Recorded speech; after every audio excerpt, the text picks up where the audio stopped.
오늘 우리가 이제 읽는 말씀, 그리고 우리가 내일 읽게 되는 말씀은 당시에 실제적으로 소아시아 지역에 있었던 7교회에 대한 각각의 주시는 메시지들이 기록되고 있습니다. 그래서 7교회에 주시는 메시지, 이것이 요한계시록 2장, 3장에 기록이 됩니다.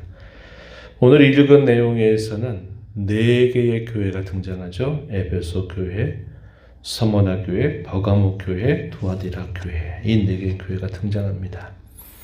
왜 7교회라고 이렇게 했을까요? 그 이유에 대해서는 말씀하지 않지만 특별히 요한계시록이 여러 상징과 숫자들이 이렇게 기록되는 걸 통해서 당시의 고난과 박해 가운데 있는 교회들 전체를 대표하고 있다 하는 겁니다. 대단히 많은 교회들이 존재했어요. 초대교회, 복음의 전파와 함께 아시아 지역뿐만 아니라 또 우리가 잘 아는 것처럼 고린도, 또 아가야, 고린도 같은 이런 지역을 포함하고 있는 아가야라든지 또 유럽이라든지 또 스페인까지 복음이 들어가게 되는 모든 곳곳마다 주의 교회가 세워지게 되었습니다. 그 세워진 교회들이 굉장히 많이 있는데 소아시아에 있는 7교회를 하나의 샘플로 제시하고 있는 것은 당시에 처해져 있는 교회가 각각 처해져 있는 위치는 다르다 하더라도 이 7교회가 당면하고 있는 여러 문제들을 거의 그 안에서 다 볼 수 있다고 하는 겁니다. 그래서 7교회를 선택했고 이 7교회는 당시 모든 교회를 대변하고 있는 그런 성격이 된다 하는 겁니다. 오늘 저와 여러분 이 말씀을 볼 때는 오늘 우리의 교회를 생각할 수 있겠어요. 또 우리 교회 가운데 나도 교회죠. 여러분 한 사람 한 사람도 교회입니다. 우리 자신의 어떤 영적인 상태, 우리 신앙의 상태 또한 이 말씀을 통해서 우리가 살펴볼 수 있는 계기가 되겠다 하는 겁니다.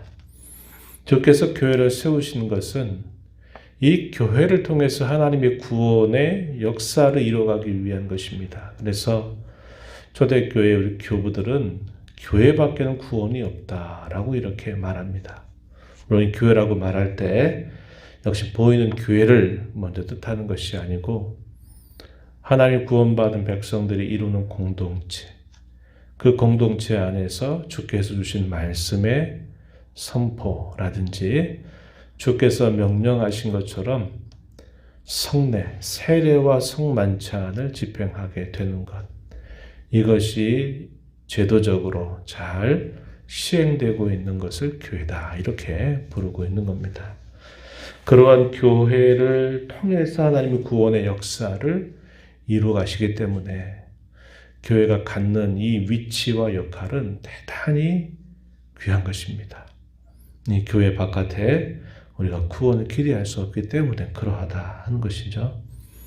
이런 교회들이 부름받아서 당시에 도미티안 황제 아래서 고난과 박해를 받고 있는 중에 얼마나 많은 그 극심한 시련 속에서 교회가 흔들리고 어려움에 처해져 있겠습니까?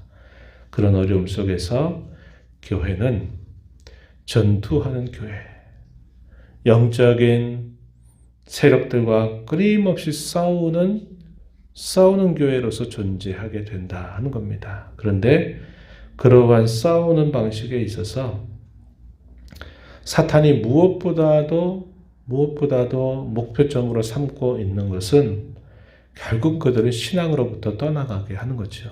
예수 그리스도와 그들을 분리시켜 버리려고 하는 일을 하는 겁니다. 그들이 받았던 말씀을 빼앗아 버리려고 하는데 그 목적이 있어요. 그런 일에 있어서 크게 2가지 방법을 사용합니다. 하나는 힘을 가지고 짓눌러 버리는 겁니다. 짓누르면서 내가 그리스도를 부인하라. 내가 받았던 말씀이 틀렸다는 것을 내가 인정해라.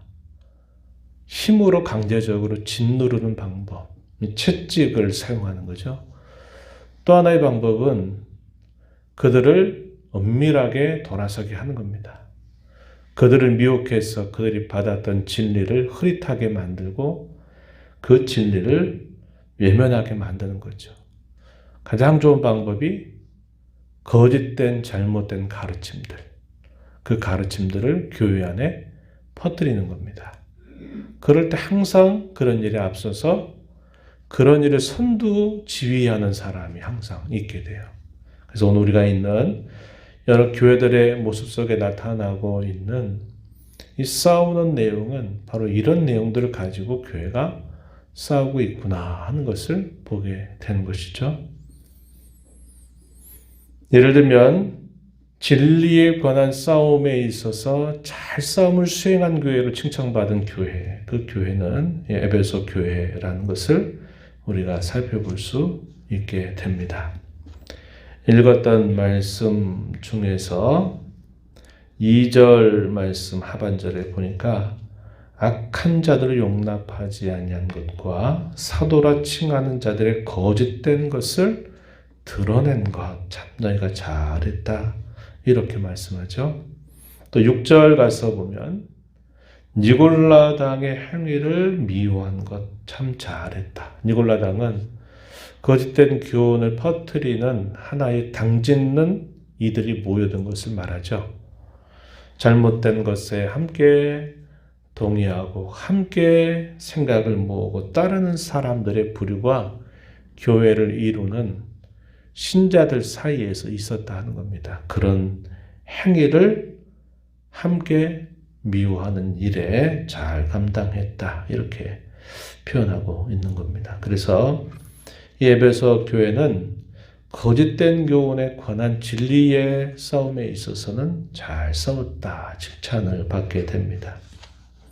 반면에 이 버가모 교회 12절부터 17절에 등장하고 있는 교회를 보니까 이 교회는 이런 일에 있어서 적지 않은 어려움을 겪고 있었음을 보게 됩니다. 14절과 15절에 보면은 발람의 교훈과 니골라당의 교훈을 지키는 자들이 있다. 이렇게 주께서 그 교회를 향해서 말씀하시면서 거기로 더 빨리 돌이키도록 해라. 이런 말씀을 듣게 되는 것입니다. 반면에 당시에 이 박해로 인해서 힘으로 짓누르는 일에 있어서 많은 어려움을 당했던 교회가 이 두 번째 등장하게 되는 이 서머나 교회의 경우에는 바로 그런 일에 있어서 참 많은 환난을 겪었던 그런 교회임을 말해 줍니다. 9절 말씀에 보시면은 주께서 말씀하시기를 환난과 궁핍을 내가 잘 알고 있다. 또 유대인이라 하는 사탄의 회당 이들의 비방도 너에게 계속 있다는 것을 내가 알고 있다. 이렇게 말씀하죠. 그러면서 그 교회를 향해서 너희가 형편적으로 그렇게 어려운 일을 많이 당하고 있고 또 많이 빈약한 면이 있을지라도 너희의 실상은 부유한 교회다. 이렇게 예수님께서 그 성도들을 향하여 격려하시는 말씀을 전달해 줍니다. 10절 가서 보면 장차 받을 고난을 두려워하지 말아라. 10일 동안 환난을 받게 될 것이다. 왜 10일이라고 말했느냐? 그들이 당하는 환난과 시련에 비해서 그들이 얻게 될 영광과 복이 비할 수 없이 크기 때문에 10일이라고 하는 짧은 기간을 이렇게 말씀하고 있다 하는 겁니다. 그래서 고난이라고 하는 것은 잠깐이지만 누리게 될 그 영광은 영원하기 때문에 이렇게 말하면서 더 큰 어려움이 너희에게 올지라도 두려워하지 말아라.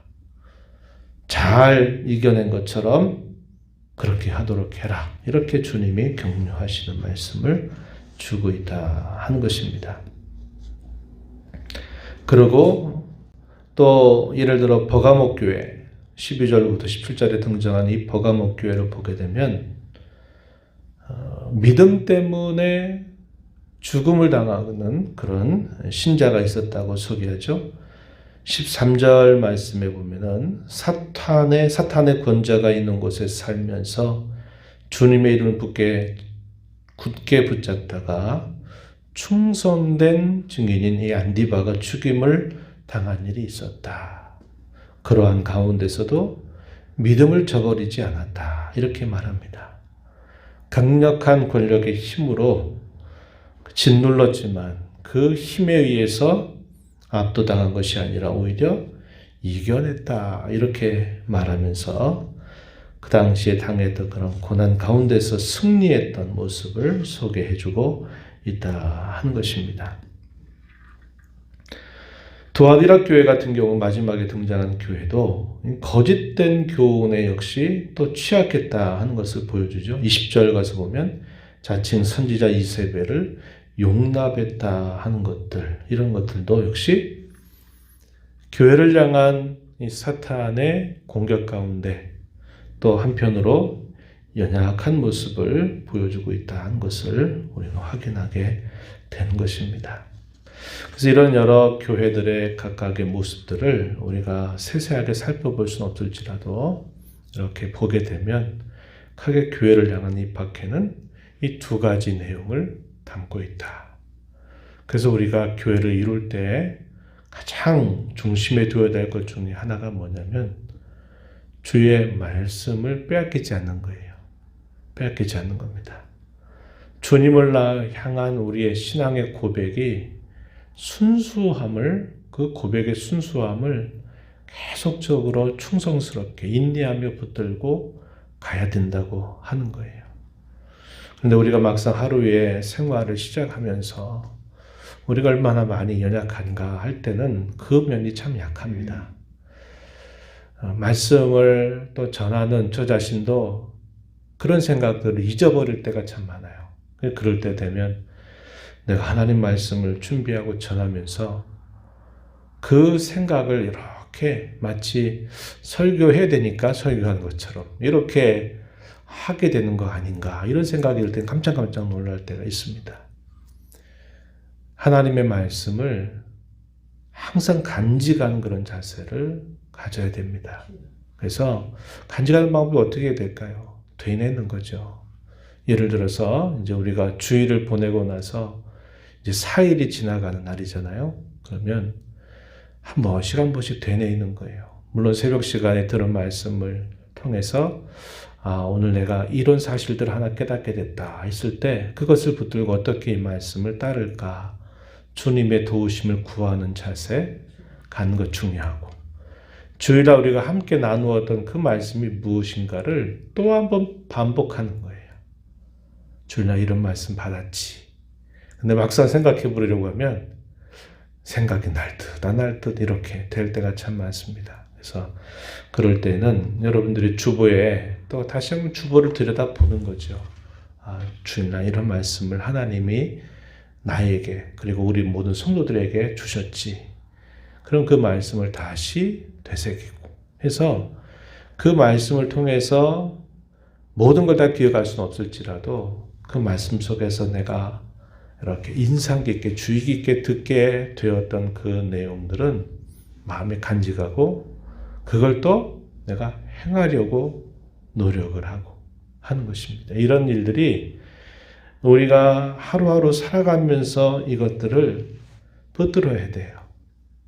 그래야 그 말씀을 잊어버리지 않고 내가 그 말씀 어떻게든지 그 말씀 가지고 내가 한 주간을 살아가려고 하는 노력이 구체적으로 이루어지게 되는 것입니다. 그래서 이런 것들을 잊어버리지 않게 하는 가장 좋은 방법이 누차 말씀을 드리는 것처럼 작은 것 하나라도 내가 할 수 있는 구체적인 어떤 실천을 하나 결정하고 한 주간을 그렇게 애를 써보는 거예요. 말을 좀 바꿔보고 또 내가 어떤 행동을 좀 바꿔보고 그런 생각을 해보는 거죠. 제가 며칠 전 친구이면서 귀한 동역자 한 사람을 만났어요. 지난 월요일에 만났는데 이 친구 목사님은 그런 이야기를 하더군요. 하루를 시작하면서 내가 오늘 만나는 사람에게 격려하는 말, 그러니까 듣기 싫은 부정적인 말이나 잘못된 말이나 이런 말들을 하지 않고 격려하는 말을 하고 싶다. 그리고 그 사람에게 무엇이라도 내가 조금이라도 말이든 뭐더라도 만나는 사람에게 도움을 주는 사람이 되고 싶다 하는 그런 마음의 생각을 가지고 기도하면서 또 하루를 시작한다고 해요. 그것은 작은 일일 수 있지만 근데 그것이 하루하루를 시작하면서 그런 생각들을 가지면서 내가 오늘 어떤 사람 만날지 모르지만 만나는 사람에게 힘을 줄 수 있는 말, 좋은 말 해주고 내가 어떻게든지 뭐 하나라도 그 사람에게 좋은 유익을 줄 수 있는 노력을 하는 거죠. 그게 물론 내 힘으로 안 됩니다. 하나님의 도우심을 구하면서 그때그때마다 성령께서 내 마음을 주장하시도록 기도하면서 그런 일을 하는 거죠. 작은 일처럼 보이지만 결코 이것은 작은 일이 아닌 거예요.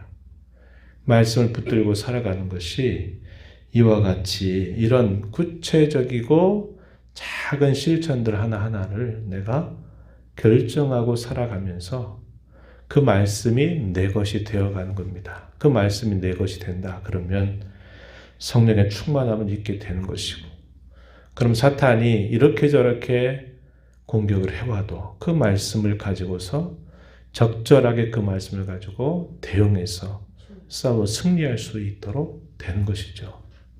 그리고 주일이 돼서 주 앞에 한 주간의 삶을 되돌아보면서 주께 감사한 일들 또 그럼에도 불구하고 아쉽고 모자랐던 일들에 대하여 주께 또 우리의 죄와 허물을 고백하고 용서를 구하고 그래서 그것이 주일에 함께하는 예배와 또 한 주간 흩어진 교회로 살아가는 그 삶이 이렇게 서로 계속 연결이 되고 연결이 되면서 하다 보면 우리의 신앙에 좋은 결실이 맺어지게 되고 우리의 신앙의 열매가 주님 앞에 드려져서 주께는 영광이 되고 우리에게는 큰 기쁨이 되는 것을 우리가 확인할 수 있게 되는 것입니다.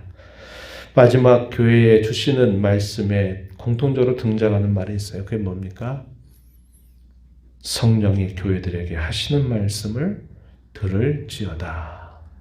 똑같은 말씀을 해주는데 그 말씀을 잘 듣는 심령이 있는가 하면 그 말씀을 듣지 못하고 들어도 그 말씀을 또 관념치 않고 잊어버리고 망각하는 이들이 있다는 겁니다. 그래서 성령께서 교회에게 또 작게는 신자 개인에게 성령께서 내게 하시는 그 말씀을 잘 듣고 따르는 것이 대단히 중요함을 가르쳐 주고 있어요.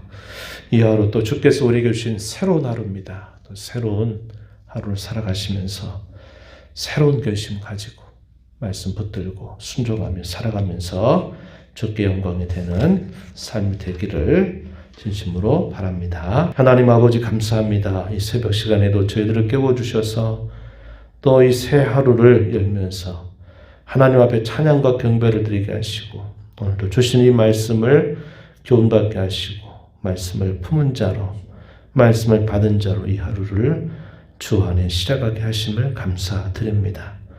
고난과 박해 시대 가운데서 사단이 궁극적으로 싸우는 목적은 우리를 그리스도와 분리시키고 우리에게 있는 그 말씀을 빼앗아서 그 말씀에 관념치 않게 살아가게 하는데 있음을 잘 기억하고 거짓된 교훈에 대해서 뿐만 아니라 믿는 것 때문에 당하는 어려움들 중에서도 저희들이 강해져서 그 모든 영적인 싸움을 승리하도록 인도해 주시기를 바라옵나이다.